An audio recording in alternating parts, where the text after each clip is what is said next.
Bonsoir à toutes et à tous. Et bien, dans les décrypteurs sur i24 News, pendant 1 heure, nous allons analyser ce qui fait la une de ce jour.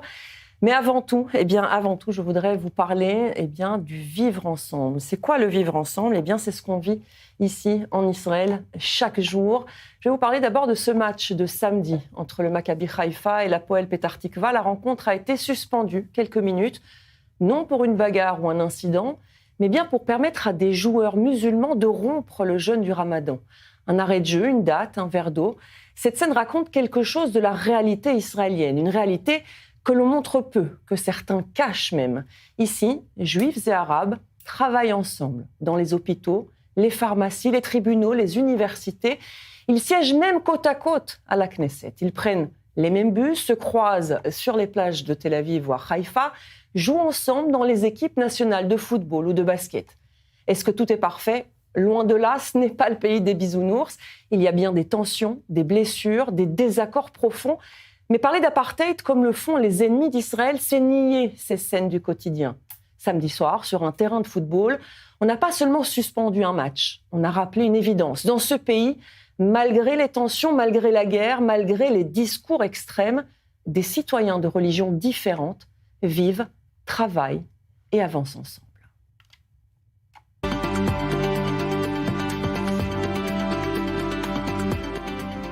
Il est temps de voir ce qui fait la une de l'actualité avec Mathieu Winding. Bonsoir Mathieu, on voit avec vous les titres de ce jour. Oui, exactement. Bonsoir Myri. Voici les grands titres de l'actualité. Le président Trump envisagerait des frappes limitées contre l'Iran prochainement, selon le New York Times. Le quotidien américain estime qu'il s'agit de faire pression sur Téhéran afin qu'il accepte les demandes américaines sur le nucléaire. Ces frappes limitées pourraient être le préambule à une campagne bien plus intense qui viserait à renverser le régime des Mollahs. L'Iran a menacé, même une frappe américaine limitée entraînerait une riposte militaire forte. Ce changement de stratégie est dévoilé alors qu'une dernière chance est donnée à la diplomatie. Une rencontre doit se tenir ce Genève si l'Iran transmet une proposition satisfaisante aux yeux des États-Unis. Dans ce contexte de tension avec l'Iran, les États-Unis évacuent une partie du personnel de leur ambassade à Beyrouth. Des dizaines de membres du personnel dit non essentiel quittent le Liban. Le département d'État évoque des mesures de précaution en raison des développements régionaux anticipés. La mesure concerne également les familles. Le département d'État estime que la mesure est temporaire. L'ambassade reste opérationnelle avec son personnel de base en place. Cette évaluation intervient alors que les États-Unis déploient une force aéronavale considérable dans la région. Le porte-avions Ford est également arrivé en Méditerranée, accompagné de navires de guerre. Il a été repéré au large de la Crète. Le gaspillage de nourriture à Gaza suscite une vive indignation. Une vidéo tournée dans la bande côtière montrant d'importantes quantités de nourriture jetée à la poubelle est devenue virale. Les images ont été diffusées sur des chaînes identifiées comme proches d'opposants du Hamas. La publication émanerait d'un militant gazaoui exilé en Turquie et critique de l'organisation terroriste. La séquence montre des denrées alimentaires abandonnées parmi des déchets. Les circonstances exactes ne sont pas établies, mais pour les Gazaouis en exil, le Hamas est responsable. Vote hautement significatif du Parlement jordanien. L'institution a voté la suppression du mot Israël de ses procès-verbaux. C'est un vote à l'unanimité de la décision de supprimer le mot Israël des comptes rendus officiels de ces séances. La proposition avait été présentée par un député qui affirme que le nom d'Israël représentait un ennemi pour chaque Jordanien. L'initiative a été saluée par le chef du bloc du Front d'Action Islamique, branche politique des Frères musulmans. Israël n'a pas commenté ce vote. La Banque d'Israël décide de conserver son taux directeur à 4%. Le statu quo est donc maintenu dans un contexte de ralentissement marqué de l'inflation, mais aussi d'incertitude sur le rythme de l'activité économique et un shekel fort. La prochaine décision de la Banque d'Israël est attendue le 30 mars 2026. La banque estime que plusieurs risques subsistent quant à une nouvelle hausse de l'inflation. L'Association des industriels israéliens appelle la Banque centrale à baisser les taux d'intérêt compte tenu de la vigueur du shekel. La force de la monnaie face au dollar nuit aux exportations qui représentent jusqu'à 40% de l'activité économique en Israël. Merci beaucoup Mathieu Winding pour ces titres de la journée. Pour décrypter l'information, mais je ne vais pas le faire seule, bien évidemment. Avec moi en plateau, Mélodie Jouan. Bonsoir, Mélodie. Vous êtes consultante intelligence artificielle et créatrice du podcast Allez-nous. Également avec nous, Charles Benguigui. Bonsoir, Charles. Bonsoir, Myri. Fondateur et directeur de Futé Magazine. D'ailleurs, Futé Magazine qui sort son numéro aujourd'hui. Exactement. Voilà, numéro de février. Et puis de l'autre côté, à ma gauche, Tamara Abissera, déléguée au sein de l'organisation... Tamara Abissera. N'hésitez pas à me corriger, vous êtes là pour ça. À décrypter. Voilà, même ce que je dis, moi. Tamara Abissera, déléguée au sein de l'organisation sioniste mondiale. Et puis, Raphaël Hassine. Enchanté, Myri. Enchanté. Bienvenue, Raphaël, sur ce plateau que vous connaissez bien, rédacteur en chef du magazine, rédacteur en chef i24 News. Je vais y arriver, ça commence bien. Alors, est-ce que vous êtes bien installé ? On est bien installé. Alors, on peut y aller. Moi aussi, je suis bien installée. On va y aller. On va prendre la direction du nord d'Israël. On va retrouver Shani Guidalia. Bonsoir, Shani. Beaucoup de choses qui commencent à bouger. On ne sait pas encore si Donald Trump va frapper ou pas l'Iran, si l'Iran va riposter ou pas. En tout cas, de l'autre côté de la frontière, au Liban, les choses bougent et l'ambassade américaine de Beyrouth va être évacuée.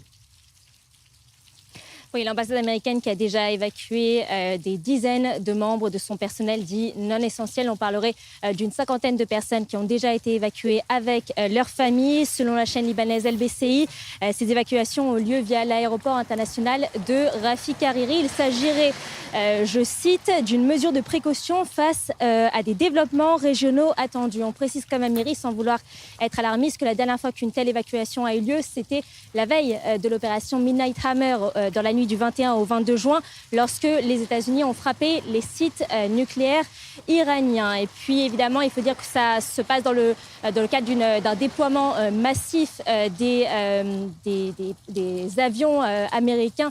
Il y a notamment plus de 200 avions de chasse qui sont présents dans la région, plus d'une centaine d'avions ravitailleurs, de commandement, de contrôle, de renseignement et de transport qui ont aussi été déployés. D'ailleurs, certains de ces avions ont atterri aujourd'hui à l'aéroport Ben Gurion. Il y a aussi les deux porte-avions américains avec une douzaine de destroyers qui ont été déployés dans la région. Ces deux porte-avions, c'est le USS Abraham Lincoln et le porte-avions Gerald Ford. Gerald Ford qui a d'ailleurs été aperçu aujourd'hui au large de la Crète. Et il aurait pour mission notamment de protéger les villes israéliennes en cas de riposte iranienne. Côté iranien, Téhéran pourrait aussi décider d'activer ses réseaux de proxy pour frapper les intérêts américains.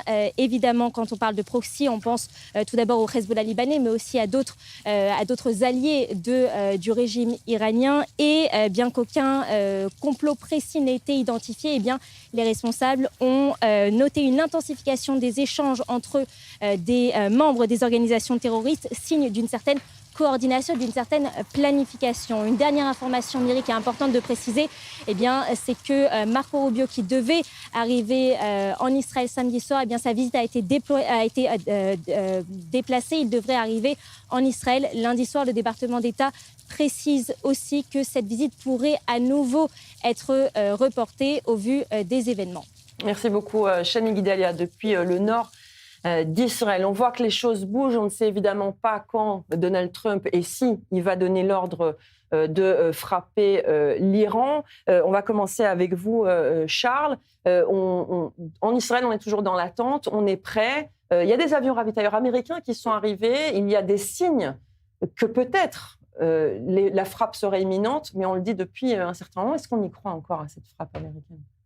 On y croit, et aujourd'hui, je vous dis franchement, c'est pour ça qu'on a titré le Futé Magazine en disant « Peut-on encore respirer ?» Parce que l'État d'Israël, en tout cas toute la population, c'est vrai, attend impatiemment, mais j'ai l'impression également que éventuellement, il y aurait peut-être l'Iran qui attaquerait peut-être avant. Et de toutes les façons, ce n'est pas une hypothèse. On sait que la guerre, il faut en tout cas qu'elle arrive. C'est la tête de la pieuvre, comme on l'a toujours dit. C'est eux qui financent le terrorisme à travers le monde entier. Et il faut que cette guerre, en tout cas, finisse. Mais il faut vraiment qu'elle commence le plus rapidement possible, car l'attente est vraiment très difficile pour toute la population israélienne actuellement. C'est aussi votre sentiment, Mélodie, cette attente qui devient finalement intenable. On a déjà envie d'être après. En fait. Oui, et puis je ne sais pas vous, moi, mais mon quotidien, c'est que les groupes WhatsApp. Alors, c'est ce soir, c'est demain. Tu viens en Israël, tu viens pas en Israël au maquillage. Là, chez I24, il y a 10 minutes. Vous pensez que c'est aujourd'hui, que c'est demain. On a tous envie de croire à des signes, un peu, c'est Pourim. Alors, l'histoire de Pourim, c'est la Perse et les Juifs en Perse. Alors, on y met tous un petit peu une symbolique quelque part. Très honnêtement, je ne suis pas experte géopolitique, mais même les experts en géopolitique aujourd'hui, j'ai l'impression qu'ils sont un petit peu perdus. On regarde ça un petit peu de loin. On est face à deux puissances avec à leur tête des hommes qui sont assez imprévisibles. Donc voilà, on se prépare. Je pense que du côté israélien, il y a quelque part une envie un peu ambivalente de prendre sur nous pour libérer les Iraniens si on le peut, de sacrifier notre sécurité si c'est un tremplin pour quelque chose de plus grand. Donc, en tant qu'Israélien, on prend notre mal en patience et on prépare de l'eau, des boîtes de thon, je ne sais pas d'autre encore. Tamar, la vraie question aujourd'hui, c'est de savoir si Israël est consulté par les États-Unis. Les États-Unis qui avaient dit en cas de frappe, on préviendrait quelques jours à l'avance. Donc le gouvernement qui, on ne sait pas comment, va nous prévenir, nous, d'une attaque imminente ou ce sera fait après. En tout cas, on a l'impression parfois que la coopération entre les deux pays est moins importante aujourd'hui. C'est une impression qu'ont les Israéliens moyens, les Israéliens lambda qui ne sont pas dans le secret des dieux. Alors, je ne suis pas non plus dans le secret des dieux. J'aurais bien voulu avoir plus d'informations. Mais il est évident que depuis quelque temps, comme l'ont dit mes amis, il y a beaucoup de spéculations. On imagine des choses, on parle, on spécule et on se prépare à beaucoup de scénarios et beaucoup de personnes font des analyses qui ne valent vraiment pas grand-chose puisque personne n'est dans le secret des dieux. Mais je pense que Trump et Benjamin Netanyahu sont les deux seules personnes qui savent exactement la date et l'heure de l'attaque. C'est évident que le dernier voyage de Benjamin Netanyahu est allé affiner ce projet et que, contrairement à ce que vous pouvez ressentir, excusez-moi de vous contredire, mais je pense vraiment qu'il y a un travail, une collaboration certaine, évidente et très forte entre nos deux pays. Et c'est ce qui fera notre victoire, Bezrat Hashem Bekarov. Et il semblerait, selon les grands analystes qu'on entend en ce moment, que ce ne soit pas cette semaine, puisqu'il y a le président indien qui arrive mercredi. Donc on ne voit pas comment un président d'un pays ami d'Israël viendrait cette semaine et participerait. Il y aurait la guerre pendant sa présence. Donc ça nous laisse un petit peu de répit, sachant que Pourim arrive, comme vous l'avez dit. Donc on ne peut pas prévoir, mais on sait qu'Israël et les États-Unis travaillent en collaboration. Et ce n'est pas deux pays, en tous les cas, c'est deux personnes très fortes. C'est Trump et Bibi. Et c'est évident qu'ils vont coordonner les affaires, mais ils ne vont pas nous prévenir. Je ne pense pas qu'ils vont nous prévenir. Effectivement. Alors, en tout cas, les dernières informations, Raphaël, c'est que les informations, ce sont des sources, rien n'est évidemment officiel. C'est que Donald Trump aurait un nouveau plan sur la table. Il a plusieurs plans, il doit en choisir un. Et celui qu'il aurait choisi, c'est une frappe limitée contre Téhéran pour montrer qu'il est sérieux dans cette volonté de frapper, puisqu'apparemment, ça ne suffit pas, toute l'armada qui arrive. Et ensuite, si l'Iran ne se plie pas, eh bien, une plus grosse frappe. C'est quelque chose qui paraît plausible, tout à fait dans les cordes de ce que sait faire Donald Trump. Bien sûr, mais surtout, il faut revenir à l'interview de Steve Witkoff il y a quelques jours. Il a dit aux journalistes, le président Trump est curieux, il se pose la question, il ne comprend pas pourquoi, avec toute la pression qui est mise actuellement sur l'Iran, pourquoi le régime ne cède pas. Il était peut-être persuadé qu'en envoyant, comme lui, ce qu'il appelle l'armada, les Iraniens allaient céder, allaient plier devant la force américaine. Force est de constater que pour le moment, les Iraniens n'ont pas peur de tout ce qui est envoyé dans la région par les Américains. Et il faut revenir aussi aux propos de Benjamin Netanyahou il y a quelques minutes à la Knesset. Nous sommes prêts à toutes les éventualités. Et s'ils, évidemment, il parle des mots-là, s'ils nous attaquent, nous répondrons comme jamais nous avons répondu. Voilà, on peut tout simplement pour l'instant se fier à leurs mots qui nous laissent peut-être croire que cette option d'une frappe ciblée pour leur dire, bon, maintenant, voilà, cette attaque-là, c'est pour vous pousser à la négociation, c'est peut-être ce qui est envisagé. Effectivement. Nous sommes évidemment tous dans l'attente d'une décision de Donald Trump. On le voit bien, frappera pas, quand, comment. On espère. En tout cas, le régime des Mollahs, on le sait, se prépare, lui, à viser Israël et des positions américaines dans la région en cas d'attaque américaine. Mais ce n'est pas tout. On en parle avec Mathias Inbar, notre spécialiste sécurité-défense. Bonsoir Mathias. Téhéran qui pourrait ordonner des attaques à l'étranger contre des intérêts américains.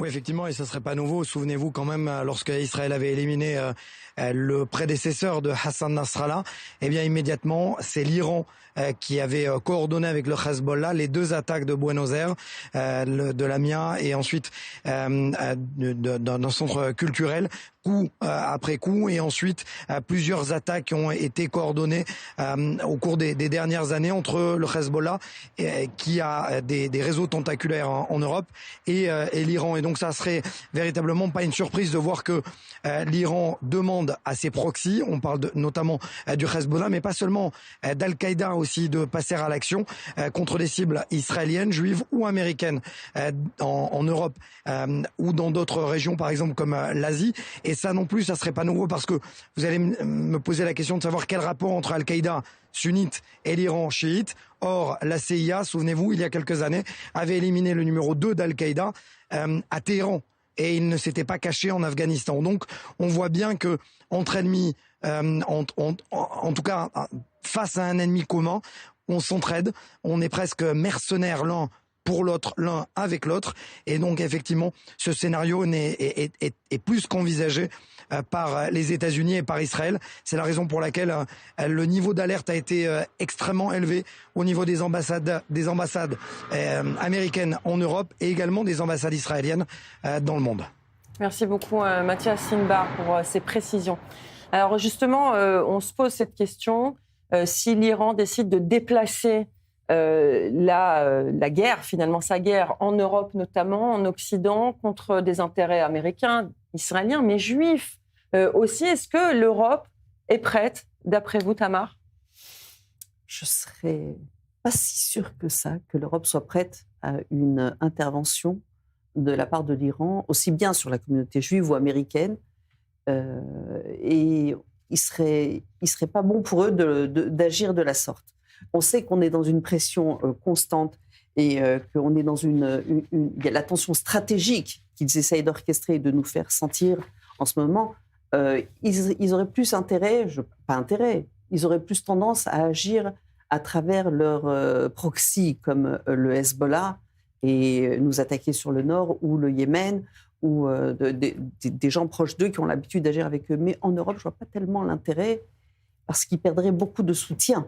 C'est peut-être de déstabiliser l'Europe si l'Iran se met à faire des attentats comme ça a déjà été fait. Ce n'est pas nouveau, l'Iran qui attaque en Europe notamment, Charles.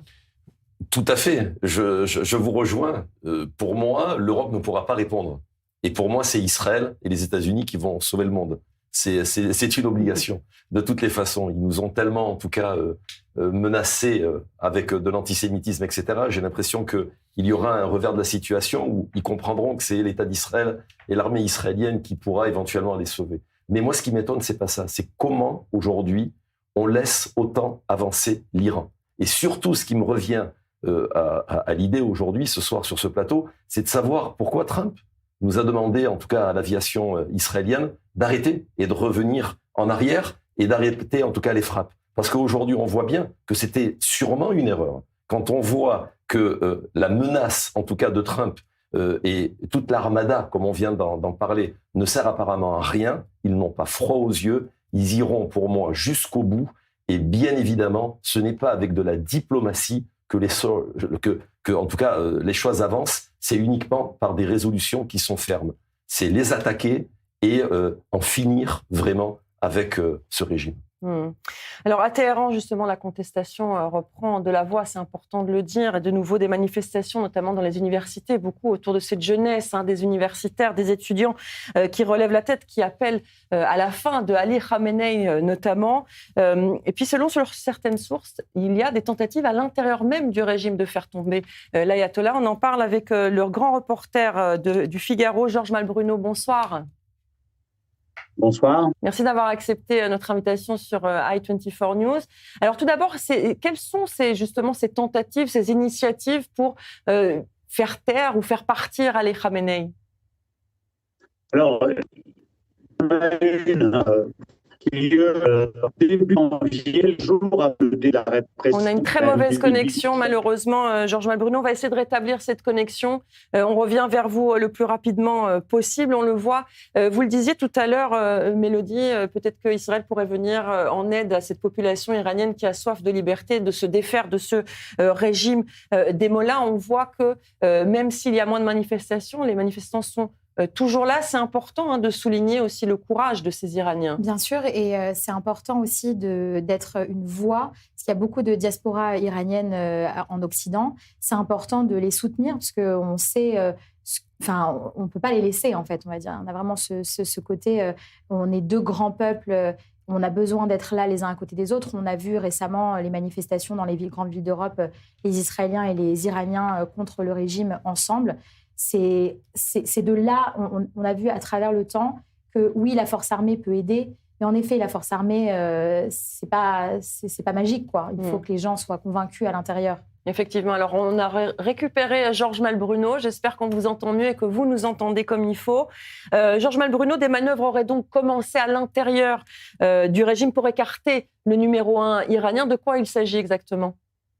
Alors, il s'agit d'une tentative qui a été orchestrée tout à fait début janvier, avant le début de la répression, orchestrée par l'ancien président de la République, Hassan Rouhani, avec un certain nombre de gardiens de la Révolution, avec aussi un certain nombre de mollahs de Qom, la ville sainte religieuse d'Iran, et qui a réuni aussi l'ensemble de ses anciens ministres, Hassan Rouhani.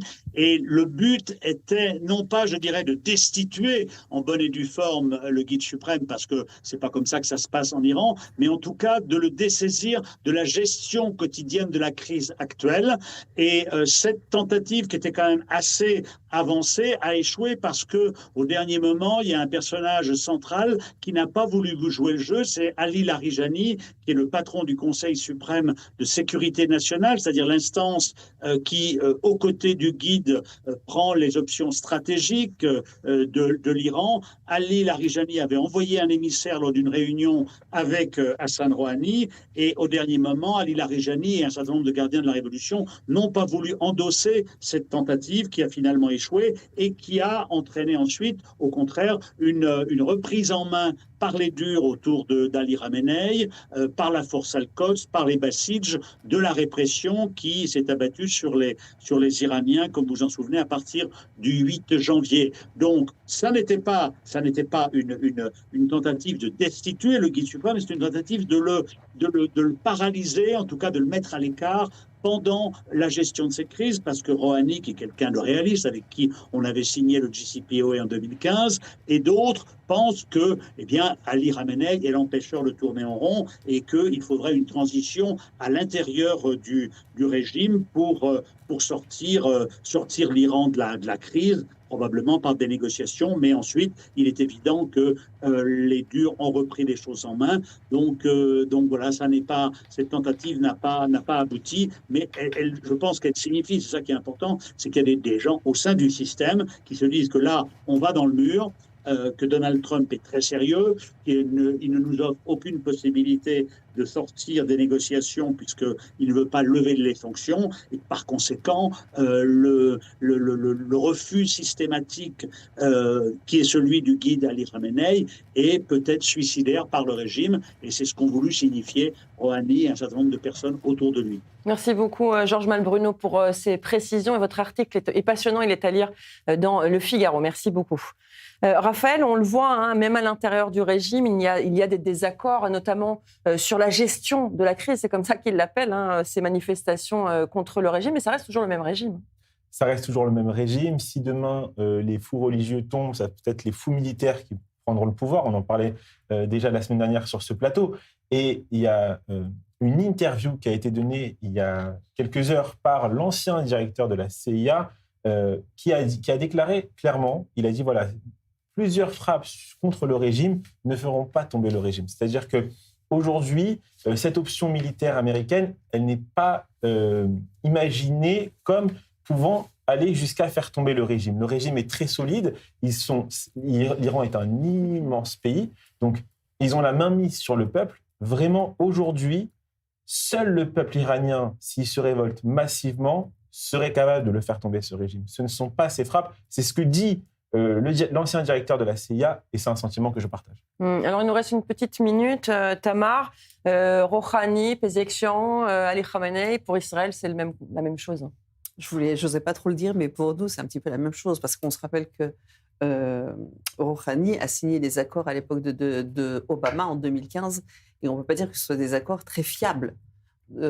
Obama avait accepté certaines conditions qu'on n'aurait jamais dû accepter à ce moment-là. Déjà, on ne serait pas dans la galère dans laquelle on est aujourd'hui. Donc, pour nous, l'un ou l'autre, honnêtement, ce sont des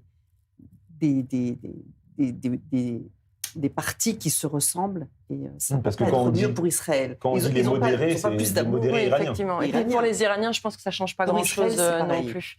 On va marquer une pause. Vous inquiétez pas, vous aurez le temps de parler alors de plein d'autres choses. En tout cas, on va marquer une petite pause. On va se retrouver juste après dans les décrypteurs au programme. La situation à Gaza, un attentat déjoué dans le nord d'Israël et une nouvelle agression antisémite en France. Restez avec nous.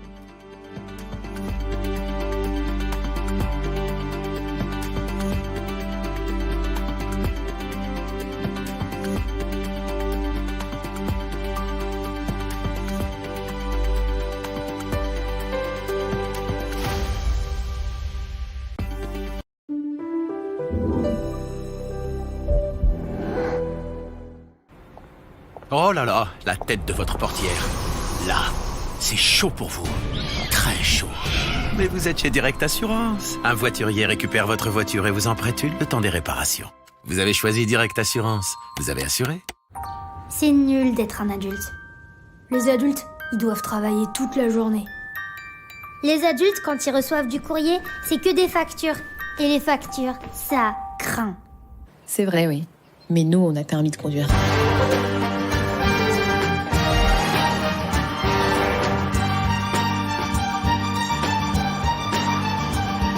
Alpine A290 électrique, manufacturée en France. Les équipes du Magen David Adom sauvent des vies. Ambulance, unité mobile, dons du sang, secouristes. Ils sont sur tous les fronts, pour tous, sans distinction. En cette fin d'année, votre don peut tout changer. En France, chaque euro compte et chaque don renforce la capacité du MDA à intervenir plus vite, plus loin, plus fort. Cette année, faites un geste qui sauve. Soutenez le Magen David Adom. Parce que sauver une vie, c'est sauver un monde entier. Vous vivez en Israël ou préparez votre alia ? Félicitations. Vous avez un téléphone ? Parfait. Téléchargez gratuitement l'appli Olim et découvrez tout ce que nous avons à vous offrir. Prise de rendez-vous médicaux et administratifs, paiement de vos factures, vérification de dettes, traduction instantanée, recommandations de professionnels, suivi de demandes et bien d'autres choses encore. Et si vous n'y arrivez pas tout seul, notre équipe parle votre langue et vous aide dans toutes vos démarches en Israël, à partir de 99 shekels par mois en illimité et pour toute la famille. Alors n'hésitez plus. Téléchargez l'appli ou contactez-nous. Chaque être humain porte en lui les talents que Dieu lui a donnés et mérite d'être vu et écouté comme tel. Chez Optical Center, bien voir, c'est privilégier ce qui nous unit. Et bien entendre nous amène à bien nous entendre pour construire des relations de confiance. Ensemble, continuons à bâtir une humanité plus solidaire, capable chaque jour de voir le beau et d'entendre le bien en chacun.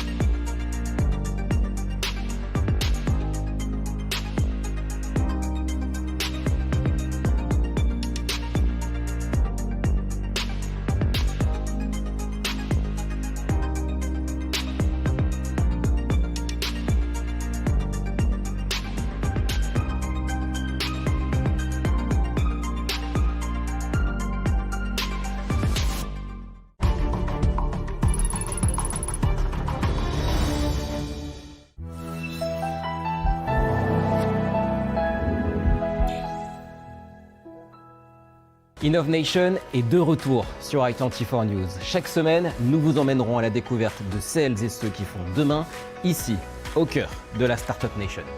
Santé, mobilité, culture, agriculture, ici l'innovation n'est pas un mot-clé, c'est un mode de vie. Innovation, c'est le rendez-vous des idées qui osent et qui fonctionnent. Rendez-vous chaque semaine pour découvrir ensemble les coulisses de l'innovation Made in Israël. Innovation, tous les mardis, sur i24 News.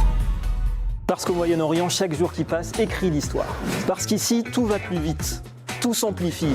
Parce que vous informer, c'est notre ADN. La grande édition, votre rendez-vous quotidien et en direct. Du dimanche au jeudi, sur i24 News.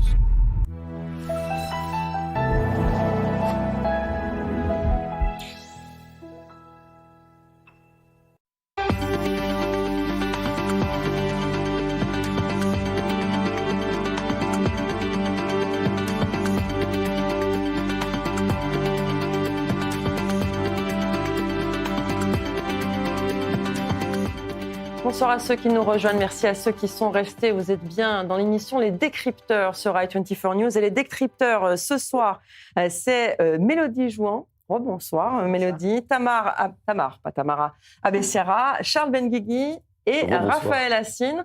Bonsoir. Je vous propose de continuer puisqu'on a beaucoup de choses à se dire et donc de commencer cette deuxième partie par la situation à Gaza. L'armée israélienne affirme avoir découvert et détruit un tunnel de plus d'1 kilomètre à Rafah. Rafah, c'est dans le sud de la bande de Gaza, la frontière avec l'Égypte. Le tunnel comportait plusieurs pièces. Vous voyez ces images.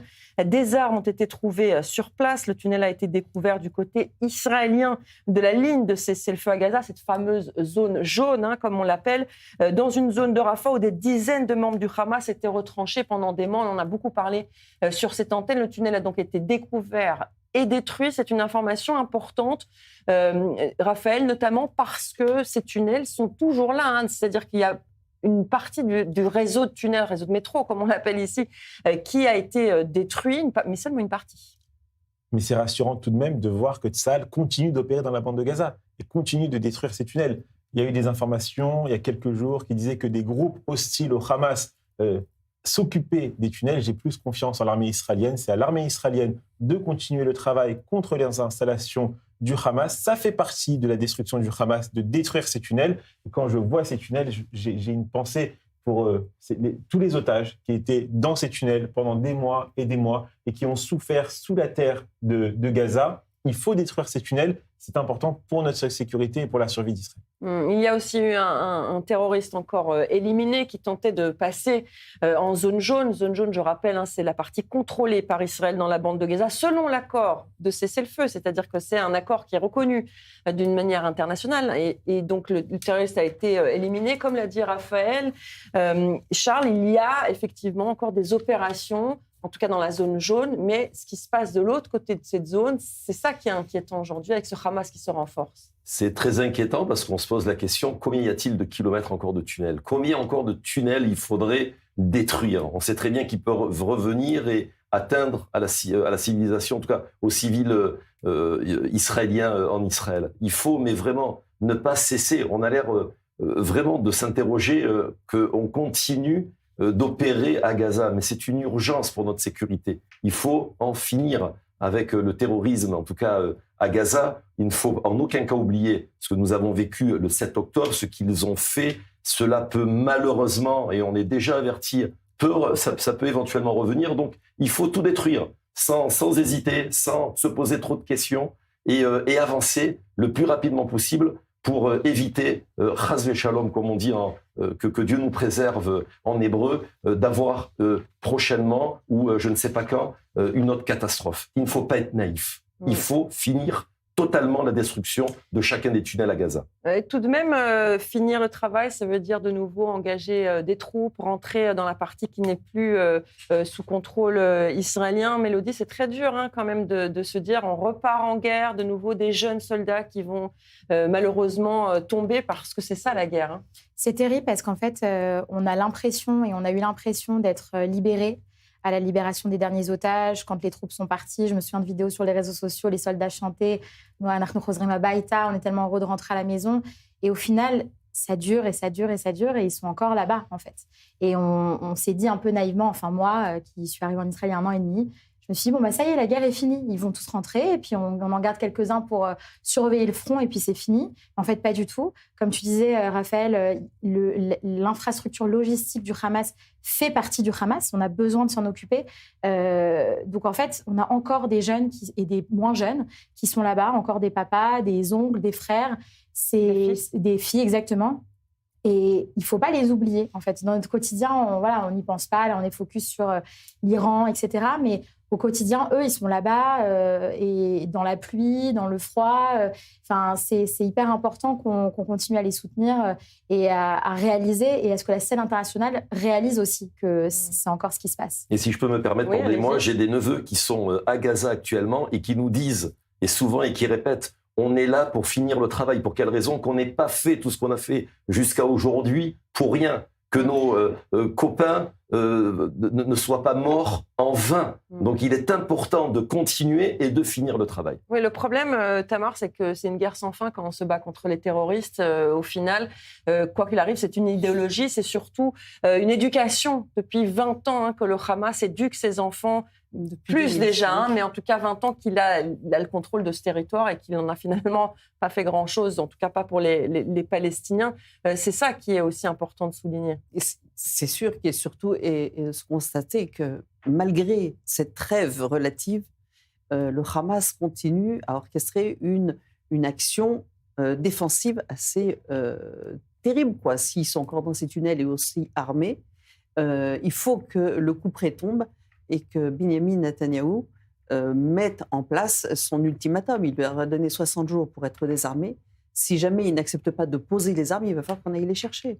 Alors c'est sûr qu'en tant que maman de Khayal, parce que mon fils avait plus que 350 jours à Gaza, mon gendre de la même manière a fait 400 jours, donc j'ai aucune envie de les voir repartir et de mettre l'uniforme. Ils ont arrêté au mois d'octobre dernier, leur dernière période de midweek. Mais si on n'a pas le choix, on n'a pas le choix, ils vont y aller, ils sont pas à repartir. Mais j'espère vraiment qu'on va avoir une fin à cette histoire, parce qu'on n'aura pas d'autre choix. Et puisqu'on parle de Gaza, eh bien, sachez qu'aux États-Unis, il se peut que Kamala Harris ait perdu les élections en raison de ses positions, justement, sur la guerre à Gaza. Raphaël, c'est en tout cas ce que conclut un rapport interne des démocrates. Oui, c'est des informations recueilles par nos confrères d'Axios. Et je vais vous poser la question. Selon vous, Kamala Harris, selon les démocrates, elle a perdu l'élection parce qu'elle était trop pro-palestinienne ou trop pro-israélienne? Moi, je dirais pro-israélienne. Trop pro-Biden. Non, elle était trop pro-israélienne. Exactement. Vous vous rendez compte? En fait, de hauts responsables démocrates qui ont travaillé sur l'analyse encore secrète il y a quelques jours, avant les révélations d'Axios, de l'élection de 2024 au sein du parti, ont conclu que Kamala Harris avait perdu en raison du soutien important de Joe Biden à Israël lors de la guerre à Gaza. Cette approche a été jugée trop pro-israélienne et les recherches du Comité national démocrate sur les causes de l'échec de 2014 sont restées secrètes jusqu'aux révélations d'Axios et les dirigeants du parti avaient décidé de dissimuler ces informations. Les démocrates progressistes et les démocrates modérés, comme on les appelle aux États-Unis, sont particulièrement divisés, vous le savez, Myri, sur la question israélienne.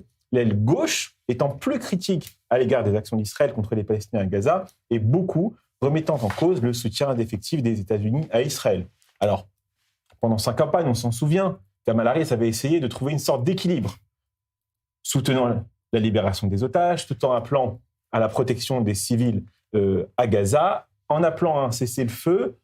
C'était une position qui tranchait un peu avec celle de Joe Biden, mais des militants ont déclaré à ce Comité national démocrate que le soutien de l'administration de Biden avait contribué à écarter une partie de l'électorat jeune potentiel du Parti démocrate qui ne se reconnaissent pas dans ces positions. Et il faut se rappeler aussi que Kamala Harris, dans un livre où elle évoque son échec en 2024, elle avait expliqué que sa propre impopularité était liée à l'impopularité de Joe Biden, elle-même liée à son soutien trop prononcé à Israël après le 7 octobre et lors de la guerre à Gaza. Elle avait même supplié à l'époque Joe Biden de faire preuve de plus d'empathie vis-à-vis des civils palestiniens parce qu'elle sentait sur le terrain que c'était un sujet qui concernait beaucoup la jeunesse qui pourrait et qui aurait pu voter pour les démocrates et qui n'ont pas voté pour Kamala Harris. Je dirais juste une chose, c'est que en même temps, ça ne marche jamais. Oui, vous vouliez dire quelque chose? C'est dingue à quel point c'est un sujet clivant. Aujourd'hui, on demande à quelqu'un qu'on rencontre pour la première fois, mais toi, tu es Israël ou Palestine, avant d'engager une conversation ou de s'engager. Enfin, c'est fou, quoi. C'est un thème de campagne. Oui, exactement. C'est l'hystérisation d'un sujet à l'international. Qui est somme toute, bien sûr, c'est un drame ce qui s'est passé, c'était une guerre compliquée, mais de se dire à quel point ça a une résonance chez les jeunes, c'est fou. Mais il faut se dire aussi que lors des prochaines élections, évidemment que ce rapport sera analysé et on demandera aux candidats démocrates d'avoir plus de sympathie pour les Palestiniens. Alors, il va falloir avancer. C'est un sujet passionnant, mais on va se rendre... on va parler du nord d'Israël, puisque en Israël, on est évidemment en guerre contre le terrorisme, y compris à l'intérieur du pays. Un attentat a été déjoué à Carmiel, c'est dans le nord d'Israël. On va en parler avec Mathias Inbar. Rebonsoir, Mathias. 4 suspects ont été arrêtés. J'ai eu peur que vous me posiez la question. Non, j'ai eu peur que vous me posiez la question Israël ou Palestine d'un coup, oui. Oh, écoutez, je pense que tout le monde connaît la réponse. En tout cas, 4 suspects ont été arrêtés dans le nord d'Israël. Ils projetaient de s'en prendre à des soldats. Oui, effectivement, pour être plus sérieux, 2 majeurs, 2 mineurs, ils ont été arrêtés par le Shabak, le renseignement intérieur israélien, et l'unité antiterroriste de la police israélienne. Ils avaient prévu de s'attaquer avec des armes et des armes d'assaut, des fusils de guerre contre les soldats dans la ville de Carmiel en Galilée. Ils avaient reçu pour cela des sommes d'argent. Ils avaient également reçu des entraînements au maniement des armes d'assaut, de fusils d'assaut comme des M16 ou des Kalachnikov. Et puis l'un des mineurs d'ailleurs avait prêté serment ou avait annoncé sur la toile sa loyauté envers l'État islamique. Donc on voit véritablement qu'il y a une volonté encore qui est là. Cela fait des années que cela dure de certains éléments de l'État islamique de pénétrer à l'intérieur des villes et villages arabes israéliennes. C'est donc un nouveau coup de filet antiterroriste de la police et des renseignements israéliens. Mais effectivement, on voit combien la frontière entre criminalité et terrorisme aujourd'hui dans ces secteurs est de plus en plus faible, malheureusement. Merci beaucoup Mathias Inbar pour ces précisions. C'est évidemment inquiétant de savoir qu'il y a aussi un front intérieur. Malheureusement, c'est comme ça en Israël. D'ailleurs, c'est comme ça dans le monde entier. Le front intérieur, c'est le terrorisme domestique, comme on l'appelle. Alors, je faisais mon introduction, Charles, sur la coexistence et le vivre ensemble. Ça, c'est pour la majorité des citoyens d'Israël, qu'ils soient juifs ou arabes, même s'il y a des frictions, même s'il y a des désaccords. Là, il s'agit effectivement de 4 candidats terroristes ne sont pas passés à l'action, mais bon, ça reste des terroristes qui ont planifié des attentats, un danger permanent en Israël. Tout à fait. On parle d'apartheid, il n'y a qu'à voir dans nos hôpitaux ou ailleurs. Moi qui habite, en l'occurrence, dans le Shomron, à Gdoumim, je vois comment ça se passe. Avant le 7 octobre, on allait laver nos voitures dans des villages arabes, etc. Beaucoup d'Israéliens allaient acheter même leur marché dans les villages arabes et ça se passait très bien et comme ça depuis de nombreuses années. Aujourd'hui, bien sûr, les choses sont totalement différentes. Pour quelle raison ? C'est qu'il y a eu des actes obligatoirement qui ont plus que déçu. C'est comme pour les habitants de Nazareth-Élite qui descendaient à Nazareth, en bas, au village arabe, pour aller faire leurs courses. Malheureusement, la donne a changé parce que ils se sont radicalisés et ils ont voulu tuer, faire couler du sang juif. Donc aujourd'hui, je dis la chose est simple.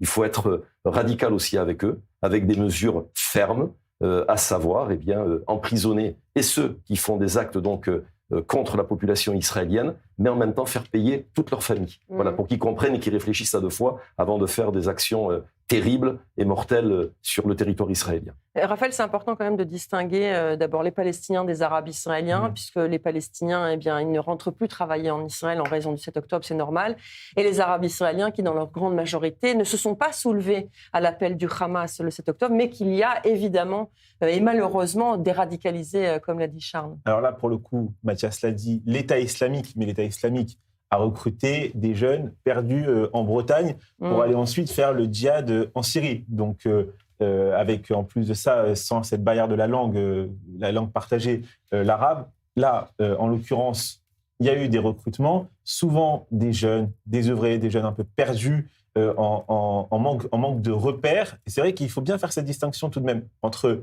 les Arabes israéliens qui ont la nationalité israélienne, les Palestiniens, les habitants de Jérusalem-Est. C'est vrai que c'est assez complexe pour les téléspectateurs qui n'habitent pas ici, qui ne connaissent pas cette réalité-là. Mais bien sûr, qui viennent voir qui comment ça se viennent passe. exactement venir, et même qui viennent sur i24 News. Il y a une grande rédaction arabe, et notre responsable est un arabe israélien ici dans la chaîne francophone. Donc, il y a cette coexistence-là, évidemment, mais il faut aussi rappeler, Myri, que ces dernières semaines et ces derniers mois, on a entendu aussi beaucoup de citoyens israéliens juifs qui ont été contactés, non pas cette fois par l'État islamique, mais par l'Iran pour faire des actes de sabotage, voire plus que cela. Donc voilà. Et des Israéliens juifs qui ont accepté de travailler pour l'Iran contre leur propre peuple. Effectivement, il faut avancer. Malheureusement, c'est la dictature de la montre. On va se rendre en France avec ce nouvel acte antisémite. C'est pas sans lien, évidemment, avec tout ce qui se passe ici. Selon nos confrères d'Europe 1, un mineur de 15 ans a menacé 2 adolescents de confession juive. On retrouve Anna Papiachvili dans nos studios à Paris. Bonsoir Anna. Le jeune qui a été donc arrêté aurait proféré des insultes antisémites et pourtant le caractère antisémite n'a pas été retenu, pour l'instant en tout cas, par la justice. Oui, Myri, bonsoir. Ce mineur est un adolescent de 15 ans qui a donc été interpellé à Saint-Brice-sous-Forêt, c'est dans le Val d'Oise, après avoir menacé 2 autres mineurs de confession juive avec une bombe lacrymogène. Alors, selon les premiers éléments de l'enquête, il aurait proféré des insultes à caractère antisémite et puis il aurait dérobé une casquette qui appartenait à un de ces jeunes avant de prendre la fuite. Ces faits se sont déroulés donc hier soir. Alertés, les forces de police ont rapidement localisé, interpellé le suspect mineur donc. Et lors de cette intervention, un homme de 23 ans a tenté d'inciter ce mineur à s'opposer justement aux policiers. Il a lui aussi été arrêté pour provocation à la rébellion avant d'être remis en liberté ce lundi. En tout cas, ce mineur de 15 ans doit être présenté ce mercredi au parquet de Pontoise en vue d'une mise en accusation pour extorsion. Et comme vous l'avez dit, pour le moment, la circonstance aggravante liée à l'antisémitisme n'a pas été retenue. L'enquête se poursuit pour faire toute la lumière sur les circonstances exactes de cette agression donc dans le Val d'Oise. Merci beaucoup Anna Papiachvili depuis nos studios à Paris. On va aller plus loin. On va en parler avec Maître Emmanuel Aziza. Bonsoir. Vous êtes avocate au barreau de Lyon. Je voudrais, la première question évidemment, c'est de comprendre comment est-ce qu'on explique que le caractère antisémite, quasiment systématiquement, il faut le dire, en tout cas dans la grande majorité des cas, n'est pas retenu. C'est très simple en réalité pour pouvoir, comme l'a dit Anna, le caractère antisémite, c'est une circonstance aggravante. Et pour que le parquet puisse retenir cette circonstance aggravante, en réalité, il faut qu'il y ait des éléments objectifs extérieurs aux paroles de la victime. Très clairement, on ne peut pas, la victime ne peut pas dire j'ai été tabassée, agressée ou injuriée parce que j'étais juif. En réalité, elle peut le dire, mais ce ne sera pas suffisant tant que nous n'avons pas des éléments objectifs extérieurs, à savoir par exemple de la vidéosurveillance qui va venir prouver le caractère antisémite par des insultes antisémites proférées, de la vidéosurveillance, des messages écrits, des témoins extérieurs qui pourraient venir effectivement confirmer cette circonstance aggravante. Le problème dans ce genre de dossier, c'est que très souvent, les malfaiteurs agissent évidemment dans des endroits où ils ne seront pas vus et il y a uniquement la parole de la victime. Ce n'est pas suffisant parce que vous le savez, en droit pénal en France, on a une interprétation très stricte du droit pénal et le doute profite toujours à l'accusé. J'ai l'impression, quand je vous entends, qu'on est au même stade du combat avant, à l'époque, par rapport au viol. Il fallait apporter une preuve matérielle, tangible, visible d'un viol. La parole de la victime ne suffisait pas. C'est aussi votre impression ici ?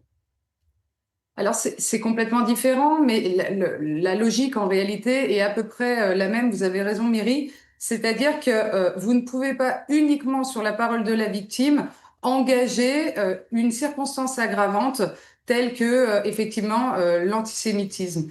C'est pareil pour d'autres infractions, d'ailleurs, que ce soit contre l'islamophobie ou l'appartenance sexuelle d'une personne. La réalité, c'est qu'à chaque fois qu'une circonstance aggravante sera retenue, c'est parce qu'il y aura un élément de preuve clair pouvant entraîner cette circonstance aggravante. Donc oui, vous avez raison, c'est pas les mêmes infractions, mais le parallélisme en réalité est à peu près similaire. Oui, effectivement, c'est pas la même chose, mais ça m'a fait penser au fait qu'il faut absolument prouver, apporter une preuve matérielle. Je voudrais revenir sur cette circulaire du 19 septembre 2025, elle n'est pas très vieille, hein, c'est il y a 3 mois, qui demande au parquet de retenir systématiquement l'aggravation en cas de motivation antisémite. Mais là encore, finalement, cette circulaire, elle ne vaut pas grand-chose au regard de la manière dont cette circonstance aggravante est retenue ou pas. En réalité, cette circulaire, elle a quand même une visée politique. La réalité ne pourra peut-être pas perdurer dans le cadre d'une instance judiciaire. La réalité, c'est que pour pouvoir entrer en voie de condamnation sur cette circonstance aggravante, c'est le droit français qui l'exige. Comme je vous le disais, le doute profite toujours à l'accusé. Et si vous n'avez pas une preuve extrêmement claire, tangible, objective, ou autre évidemment que la parole de la victime, malheureusement, ça ne tiendra pas devant un tribunal. Donc, allez, j'allais dire, pour un petit peu une volonté politique, pour dire on retient le caractère antisémite, la réalité, c'est que il y aura quand même beaucoup de difficultés à ce que ça soit retenu devant un tribunal. Merci beaucoup, Maître Emmanuel Aziza. Il y a encore du travail, effectivement. Merci beaucoup. Merci à vous.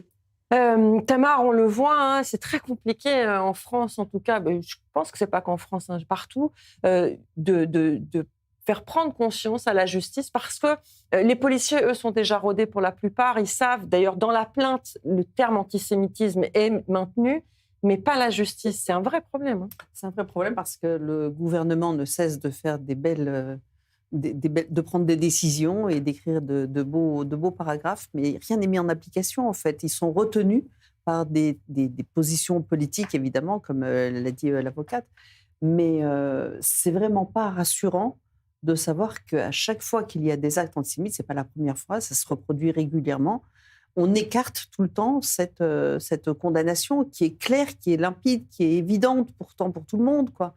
Et on se dit que jusqu'à quand le gouvernement français va continuer de juste parler et pas d'agir. À un moment, il va falloir agir et rassurer la population juive de France, qui rase les murs, qui aujourd'hui est inquiète et qui ne vit plus dans la même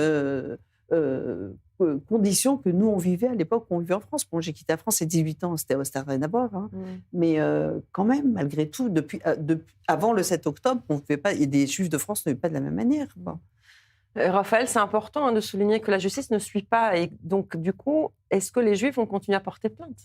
On peut parler évidemment de l'affaire de René Adjadj, qui a été balancée par son voisin, une personne qu'on connaît bien dans Ça se débat, Myriam Palomba, c'est son oncle, elle a perdu son oncle, René Adjadj à Lyon.